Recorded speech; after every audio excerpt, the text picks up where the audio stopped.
हिंदुस्तान जिंदाबाद। मेरे साथियों, आप सब जानते हो कि जब इस देश में नरेंद्र मोदी साहब की सरकार आ गई, इस देश के अंदर जो माइनॉरिटीज थी, चाहे वो सिख हैं, बौद्ध हैं, जैन हैं, हमारे मुसलमान भाई बहन हैं, समाज के हर वर्ग की भलाई मोदी साहब ने की। मोदी साहब जब 2014 में हमारे मुल्क के प्राइम मिनिस्टर बने, मोदी साहब ने नारा दे दिया, सबका साथ, सबका विकास और सबका विश्वास। वो हिंदू है या मुसलमान है, सिख है या ईसाई है, जैन है, पारसी है, बौद्ध है, मोदी साहब ने कहा इस देश के अंदर रहने वाला हर एक शख्स जो हिंदुस्तानी है वो आपस में भाई भाई।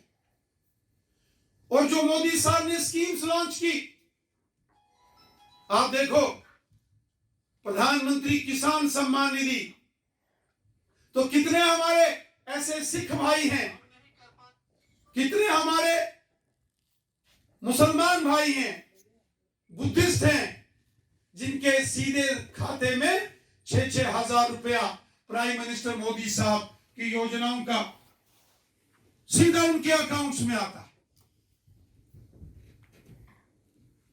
साथियों, मोदी साहब ने जो गरीब परिवारों को प्रधानमंत्री उज्ज्वला योजना के तहत सिलेंडर गैस दिए, कितनी ऐसी फैमिलीज हैं हमारे मुसलमान भाई बहनों की,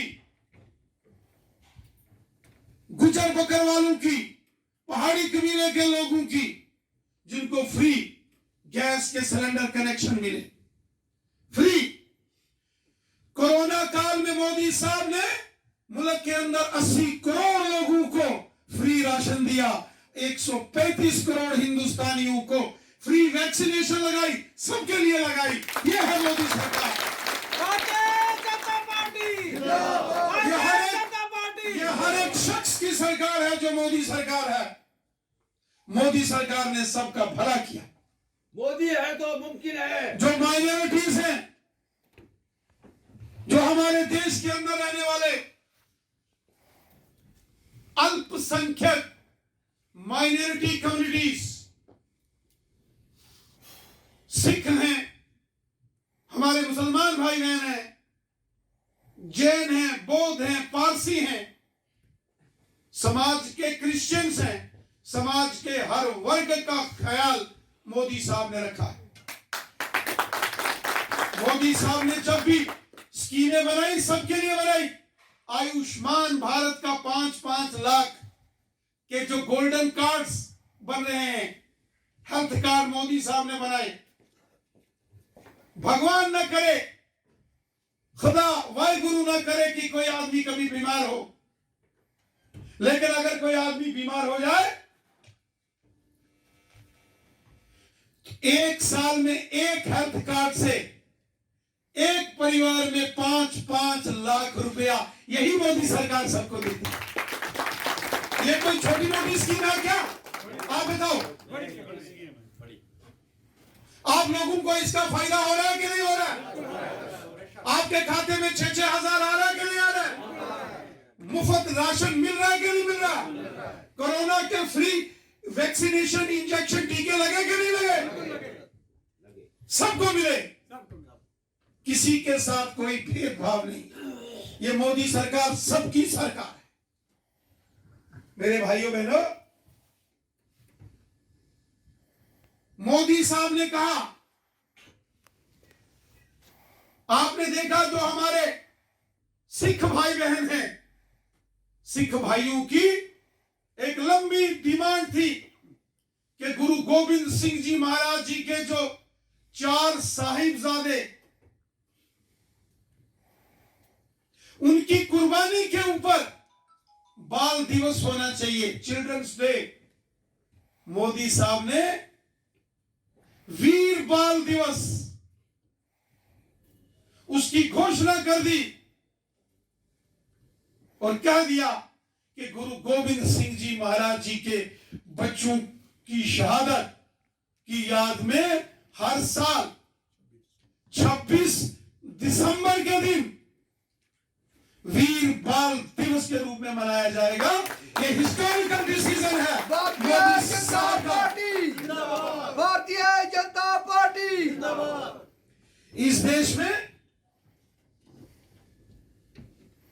डॉक्टर मनमोहन सिंह जी प्रधानमंत्री थे और वो एक सिख धर्म से वाबस्ता थे, सिख समाज से आते थे डॉक्टर मनमोहन सिंह साहब। डॉक्टर मनमोहन सिंह जी जब प्रधानमंत्री थे वो चाहते थे कि 26 दिसंबर को बाल दिवस मनाया जाए, लेकिन सोनिया गांधी नहीं मानती थी क्योंकि उन्होंने बाल दिवस चिल्ड्रन डे बनाया उस चाचा नेहरू को, और मोदी साहब आगे ये काम कर दिया। इसी तरीके से आप देख रहे हैं पटना साहब से लेके अमृतसर शहर तक किस तरीके से मोदी साहब ने और सिख धर्म के 10 के 10 गुरु महाराज और गुरु ग्रंथ साहब जी के प्रति कितनी श्रद्धा और कितनी आस्था मोदी साहब के अंदर। जब अफगानिस्तान के अंदर वहां तालिबान की हुकूमत ने गुरुद्वारों को गिराया और वहां गुरु ग्रंथ साहब को किस तरीके से मोदी साहब के जो मिनिस्टर थे उन्होंने लेके आए, हरदीपुरी साहब। और इसी तरह जो हमारे मुसलमान भाई बहन हैं इस देश के अंदर, मोदी साहब की जब सरकार आ गई, मोदी साहब ने ऐलान कर दिया, उसमें उन्होंने कहा मैं अपने मुसलमान समाज के बच्चों के एक हाथ में कुरान शरीफ देखना चाहता हूं तो दूसरे हाथ में कंप्यूटर देखना चाहता हूं। भारतीय जनता पार्टी कितने ऐसे मदरसों के अंदर पढ़ाने वाले मौलानाओं को उन्होंने रिक्रूटमेंट करके टीचर का दर्जा दे दिया। और उसके साथ साथ हर साल जो हज जाने वाले लोग हैं, स्पेशल मक्का मदीना के अंदर हिंदुस्तान की हुकूमत हज यात्रा के दौरान स्पेशल अरेंजमेंट्स वहां किए जाते हैं। और सबसे बड़ी बात मोदी साहब की, हजारों लोग हमारे जम्मू कश्मीर से शारजा जाते हैं, सऊदी अरब जाते हैं, यूनाइटेड अरब एमिरेट जाते हैं। मोदी साहब ने बोला श्रीनगर से सीधा शारजा के लिए हवाई जहाज की फ्लाइट लगाई, लेकिन जो हमारा हमसाया है इसको बड़ी तकलीफ होगी। इसने बोला यहां से कश्मीर के श्रीनगर से जो फ्लाइट सीधा शारजा जाती थी रोक दी गई। मोदी साहब ने वो कहा क्या हुआ, 2 घंटे ज्यादा टाइम लगेगा, यहां से दिल्ली से मुंबई होता हुआ जहाज जाएगा, लेकिन रुकने वाला नहीं। ये मोदी साहब, जो मोदी साहब की योजनाएं हैं, आज कितनी स्कीमें हैं जो माइनॉरिटीज के लिए हैं। आज गांव गांव में गरीब लोगों के मकान, प्रधानमंत्री आवास योजना, उसमें कोई ये नहीं पूछता ये हिंदू है कि मुसलमान है कि सिख है कि ईसाई है। सबके स्वच्छ भारत मिशन के तहत टॉयलेट बाथरूम बनाने का काम गांव गांव में मोदी साहब ने सबके लिए भला किया। ये सरकार गरीब, मजदूर, किसान, गांव के, शहर के, पहाड़ के, मैदान के, हिंदू, मुसलमान, सिख, ईसाई, महिला, पुरुष, बच्चे, बुजुर्ग, नौजवान, ये सबकी सरकार है। साथियों, ये जो हमारे भारतीय जनता पार्टी माइनॉरिटी मोर्चा जम्मू कश्मीर के अंदर जो मुस्लिम समाज में, सिख समाज में, क्रिश्चियन समाज में, बौद्ध समाज में और जैन समाज में काम करता है, मैं आपसे एक अपील करता हूं, गुजारिश करता हूं आपको कि जो जो मोदी साहब की स्कीमें हैं उनको गांव गांव तक पहुंचाओ।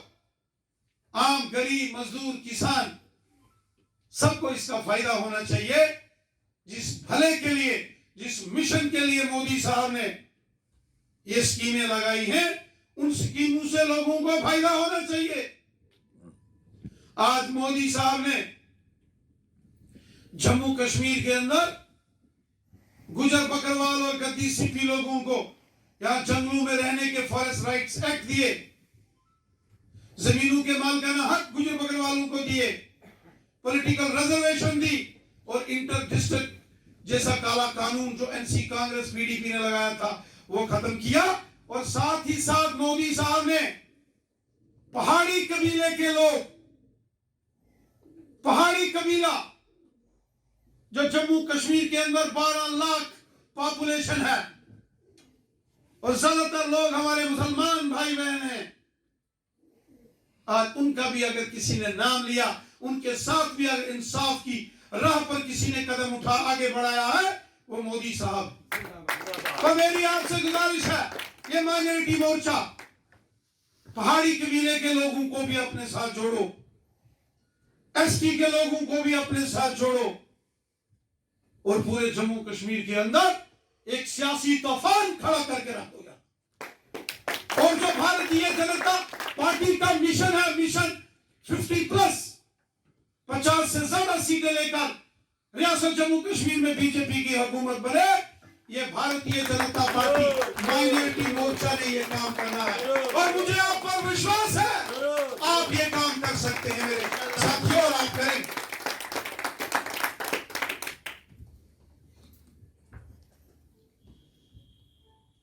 एक पुराना किसी ने शेर बोला, उठ बांध कमर क्यों डलता है, फिर देख खुदा क्या करता है। हौसले बुलंद खुद रखने पड़ेंगे, रहमत ऊपर वाले की होगी। आओ हम मिलकर इस पूरे रियासत जम्मू कश्मीर में भारतीय जनता पार्टी को मजबूत करें और जो सारे काम मैंने आपको गिनाए हैं वो करें। इतना ही कहते हुए मैं अपनी वाणी को यही विराम देता हूं। आप सबका बहुत बहुत शुक्रिया। जय हिंद, जय भारत।